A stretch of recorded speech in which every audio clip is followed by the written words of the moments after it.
नमस्कार दोस्तों, स्वागत है आप सभी का हमारे YouTube चैनल पर हैरी स्कैरी टेल्स में। मेरा नाम हैरी है। आज मैं आप सभी के लिए एक और डरावनी कहानी लेकर आया हूँ। इस कहानी के लेखक हैं मोनिका जी। अगर दोस्तों आपने अभी तक हमारे चैनल को सब्सक्राइब नहीं किया है तो नीचे दिए गए सब्सक्राइब के रेड बटन पर क्लिक करके अभी के अभी हमारे चैनल को सब्सक्राइब कर लीजिए ताकि आपको हमारी नई वीडियो की नोटिफिकेशन मिल पाए। तो चलिए दोस्तों, कहानी शुरू करते हैं। रति सिर्फ नाम की रति नहीं थी बल्कि बेहद खूबसूरत थी। उसे पाकर अजिताभ अपनी किस्मत पर इतराया फिरता था। दोनों की मुलाकात एक सेमिनार के सिलसिले में दिल्ली में हुई थी। पहले ही मुलाकात में दोनों को एक दूसरे का साथ अच्छा लगा। 1 साल तक डेटिंग करने के बाद दोनों ने विवाह कर लिया। अजिताभ जहां उत्तर प्रदेश में एक मल्टीनेशनल कंपनी में चीफ की पोस्ट पर था तो रति दिल्ली में एक पत्रकार थी। अजिताभ को employee of the year award मिलने पर रति ने उससे अभिहार लिया था। उसे सेमिनार में शादी के बाद रति ने नौकरी छोड़ दी। उसका घर मूलतः वेस्ट बंगाल में था। रति ने शादी की सालगिरह पर अजिताभ को अपने मायके चलने के लिए कहा। प्रेम विवाह के कारण उनके माता पिता खासकर भाई जीतन बहुत नाराज था। कारण अलग जात का होना। 1 साल के बाद अचानक ही रति की माँ का फोन आया तो वो भावुक हो उठी। वो बहुत खुश हुई। उसकी माँ ने उसे अपनी सालगिरह मनाने मायके में बुलाया। रति ने तुरंत हामी भर दी। उसने अजिताभ को कहा तो वो भी तैयार हो गया। दोनों जब वहां पहुंचे तो सबने उनका बहुत स्वागत किया। रति को लगा कि पिछली सारी कड़वाहट खत्म हो गई। दोनों थके थे सफर से, इसलिए वो सो गए क्योंकि दूसरे दिन एनिवर्सरी थी उनकी। रति ने महसूस किया कि माँ आनंदी कुछ कहना चाहती हैं पर उनके भाई ने उसे मौका नहीं दिया। उसके पिता बहुत ज्यादा सख्त व्यक्ति थे। किसी तरह उसे दिल्ली नौकरी करने दी थी और उसने जो प्रेम विवाह करके उनके खानदान पर कालिक पोती थी उस कारण वो उससे रूठे थे। वो कोशिश कर रहे थे सहज होने की पर ये उनकी असफल कोशिश प्रतीत हो रही थी। रति ने इसे अपने मन का वहम समझा। दूसरे दिन उनकी सालगिरह की पार्टी धूमधाम से मनाई गई। खूब नाच गाना हुआ। जितिन ने अजिताभ के साथ खूब बात की। उसने वेस्ट बंगाल में लोगों को डराने वाली निशी डाक के बारे में बताया तो अजिताभ हंस पड़ा। तब रति ने कहा कि ये सच है। मैंने भी बचपन में कई बार सुना है इस बारे में।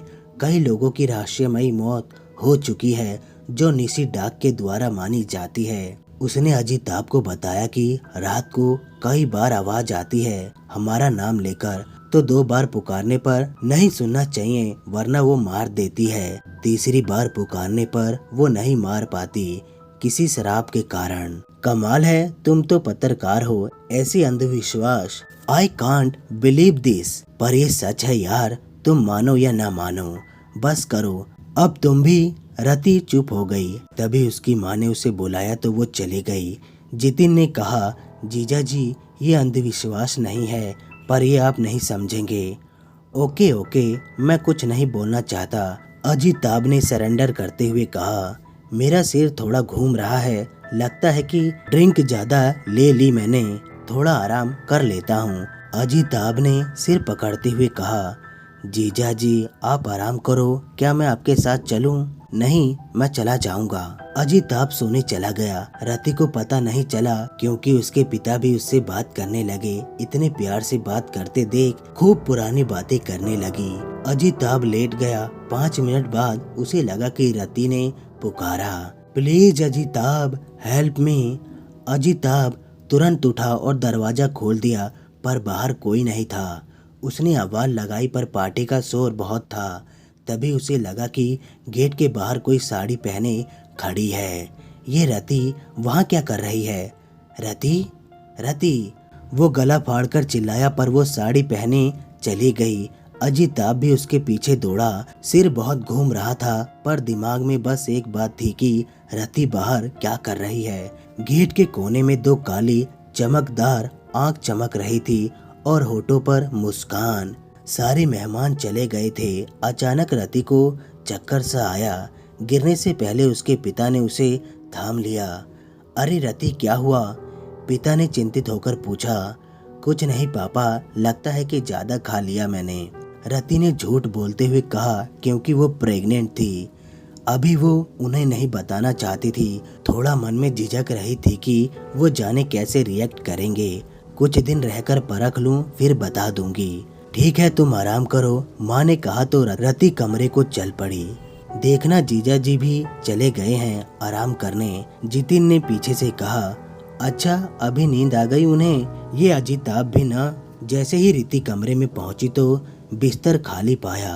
कहाँ चले गए? शायद वॉशरूम गए होंगे, रति ने सोचा और लेट गई। काफी देर बाद भी वो नहीं आया तो घबराई। सारे घर वालों को जगाकर अजिताभ को ढूंढने लगी। सब लोग इधर उधर तलाश रहे थे, लेकिन रति बेचैन हो उठी। वो पागलों की तरह बाहर ढूंढने लगी। लेकिन इतनी रात को जीजा जी बाहर क्यों निकले? जितिन बोला, वो तो किसी को नहीं जानते, फिर कहाँ चले गए होंगे? कहीं निसी तो नहीं? नहीं भैया, ऐसा मत कहो, वो यहीं कहीं होंगे, तुम प्लीज ढूंढ दो ना। अजिताभ का कोई पता नहीं चला। रात से दिन हो गया। रीति तो पागल हो गई। पुलिस में रिपोर्ट लिखवा दी गई। आखिर एक दिन पुलिस मनुष्य खबर ले आई कि उसकी लाश जंगल में पड़ी है। लाश बुरी अवस्था में थी।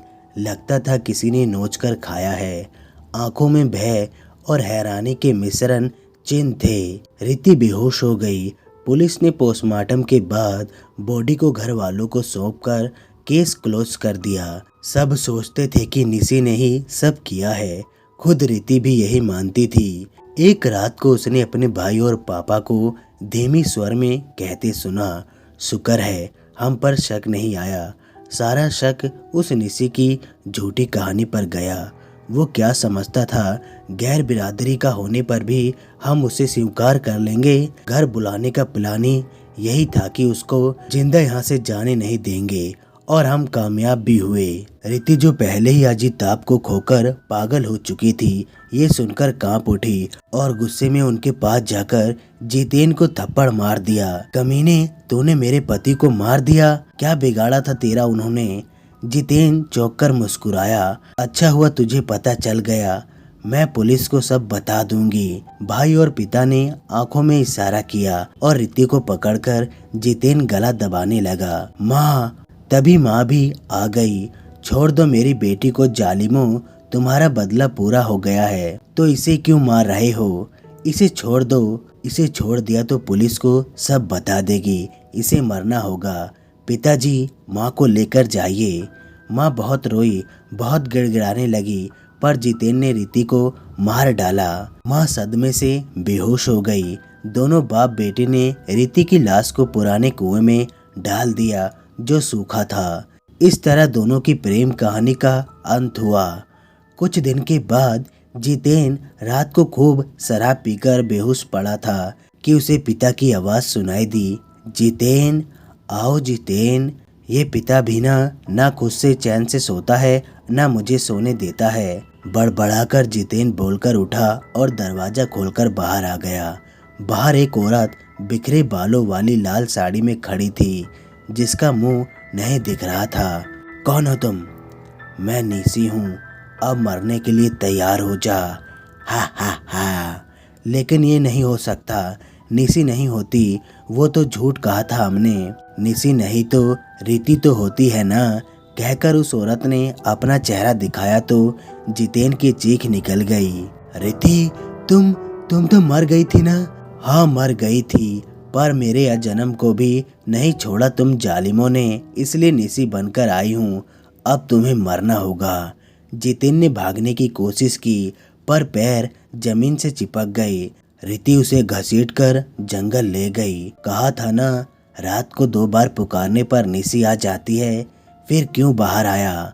अभी तेरी बारी है, फिर पिता की बदला लूंगी मैं। मौत बनकर आती हूँ, निसी कहलाती हूँ मैं। खिड़की से माँ सब देख रही थी। उसी ने तो निसी का आवाहन किया था। अपने कर्मों का हिसाब देना होगा उन्हें। तो दोस्तों, कहानी बस यहीं तक थी। कहानी आप लोगों को कैसी लगी लाइक और कमेंट करके जरूर बताएं। तो चलिए दोस्तों, आज की दूसरी कहानी सुनते हैं। आज फिर दीपिका के सोते ही उसके कानों में एक अजीब सी फुसफुसाहट हो रही है, जो उसे रात के अंधेरे और सुनसान पड़े फ्लैट में काफी रहस्यमयी और डरावनी सी लग रही है। आज दीपिका वो आवाज सुनते ही तुरंत उठकर लाइट ऑन करती है और चारों तरफ देखती है कि रोज आखिर ये आवाज आती कहाँ से है, पर आज भी उसे कोई नजर नहीं आता। पिछले कुछ दिनों से लगातार उसके साथ ऐसे ही हो रहा है, पर वो इसका कारण चाहकर भी नहीं समझ पा रही है। पर हाँ, ये जरूर है कि आजकल जब भी वो रात को सोती है तो उसे महसूस होता है कि कोई धीमी फुसफुसाहट सी दोहरी मर्दाना तो कभी स्त्री आवाज उसे उसके कानों से बिल्कुल उसके कान के पास आकर बोल रही है। ये एहसास अब दीपिका के लिए दुनिया का सबसे बड़ा रहस्य बन गया है। ये आवाज अब उसे इतना परेशान करने लगी है कि पिछले 9-10 दिनों से वो सो नहीं पाई है, जिसके कारण उसकी सेहत में भी काफी परिवर्तन आया है। उसका दिमाग भी बहुत तनाव महसूस करता है। पूरा दिन काम, कभी ऑफिस में तो कभी घर में, और उसके बाद पूरी रात नींद न लेने की वजह से उसकी आंखों के नीचे गड्ढे बढ़ गए हैं। कुछ खाने का भी मन नहीं करता।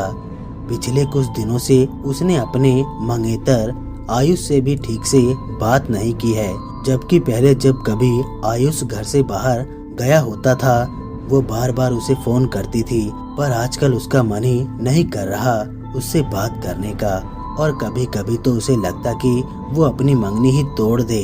इस परेशानी के चलते 2 दिन पहले उसने साइकोलॉजिक ट्रीटमेंट भी लिया था, पर डॉक्टर ने उसका चेकअप करा। उसे बस यही बताया कि वो आजकल सही से नींद नहीं ले रही है और भरपूर काम में लगी हुई है। इसी कारण शायद उसे अजीब अजीब सी आवाज सुनाई दे रही है। डॉक्टर की बात सुनकर उसका दिमाग तो ये बात मान रहा है, पर दिल नहीं। कारण रोज सोने के बाद सच में ही उसे अजीब सी आवाज सुनाई देने लगती है। उसने बहुत बार आजमाया है, ये उसका भ्रम नहीं था। जो भी हो रहा था वो सब सच है, मन गढ़ंत रचना नहीं। खैर, ये रात भी उसके बिना सोए गुजर गई। धीरे धीरे उसकी आंखों के नीचे काले गड्ढे और कालापन आने लगा है।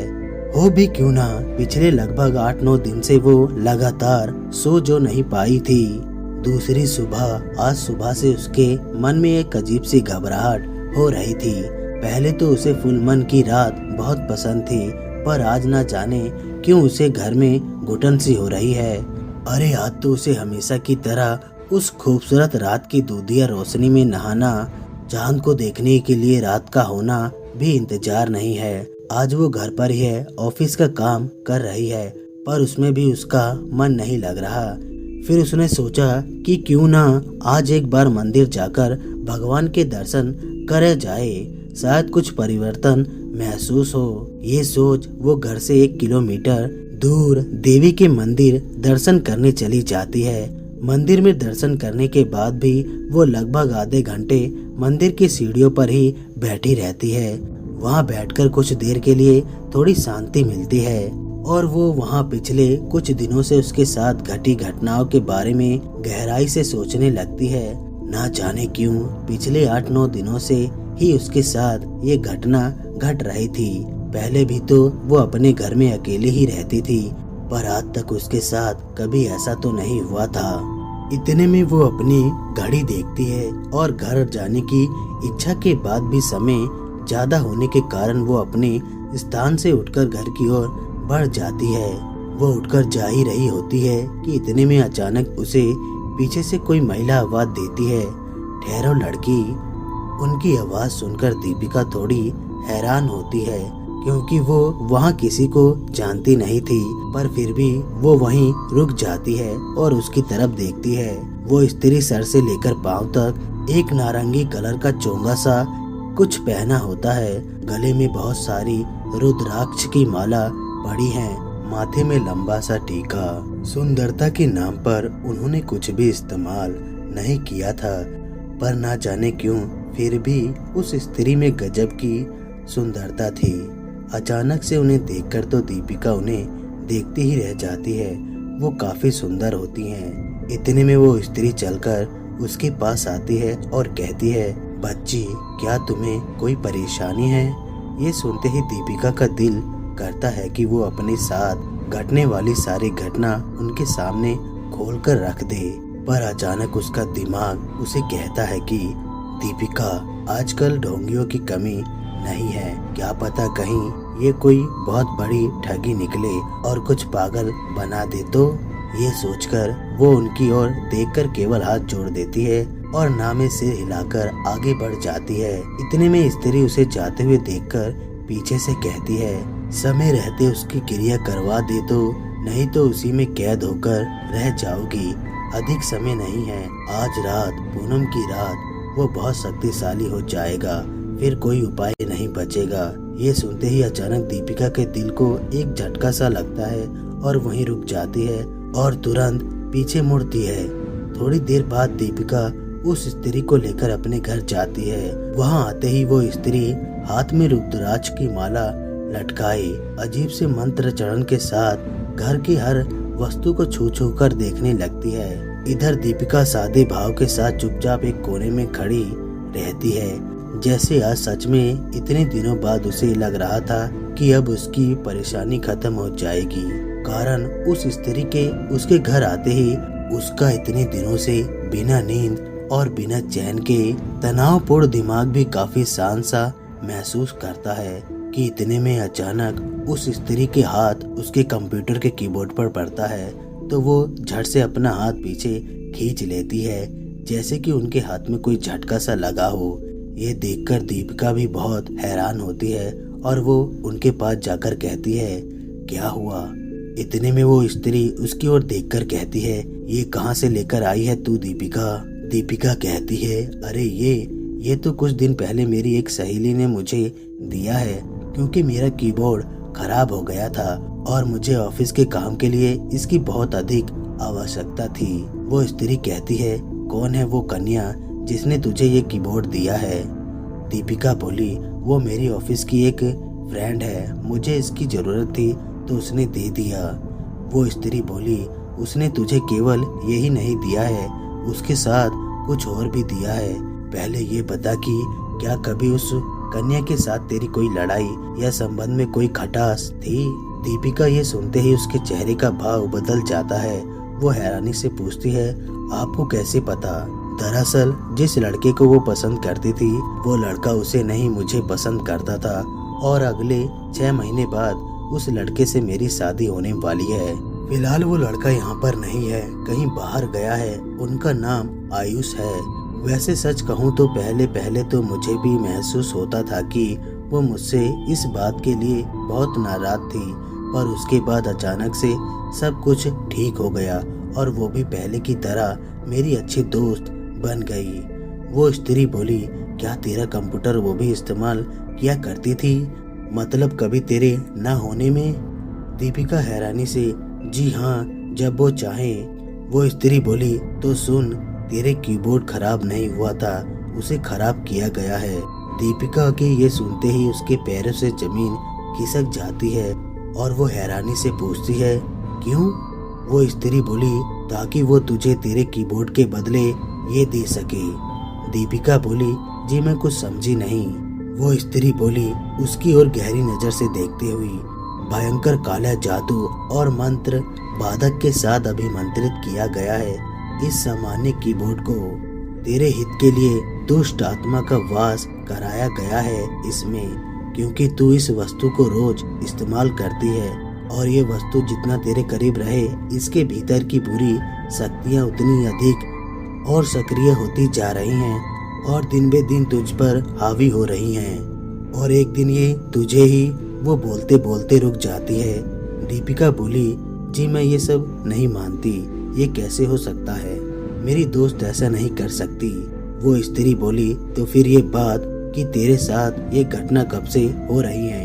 क्या ये सच नहीं है कि जब से तेरी सहेली ने तुझे ये सामान मतलब कीबोर्ड भेंट की है, तभी से तेरे साथ ऐसा हो रहा है? इस बार ये सुनते ही दीपिका घुटने के बल नीचे बैठ पड़ती है। उसकी आंखों से आंसू निकल पड़ते हैं, उसके हाथ पैर कांपने लगते हैं। इतने में वो स्त्री बोली, वो तो खैर मना की तुझे आज मैं मिल गई, वरना आज पूनम की रात तेरी आखिरी रात होती। ये अभिमंत्रित पात्र तुझे खींचकर अपनी दुनिया में ले जाता, तभी तुझे वो पुकार रहा था। इसके चलते तेरी मृत्यु भी हो जाती, पर तेरी मृत्यु का कारण दुनिया में कोई नहीं जान पाता और इसे एक आसान सा दिल का दौरा घोषित कर दिया जाता। दीपिका रोती हुई, तो क्या इसका कोई उपाय है जिससे मैं बच सकूं? वो स्त्री बोली, उपाय नहीं होता तो हम तेरे साथ यहाँ आते ही नहीं। आज और इसी वक्त तुझे इस वस्तु को किसी शुद्ध जल यमुना नदी में बहा देना है।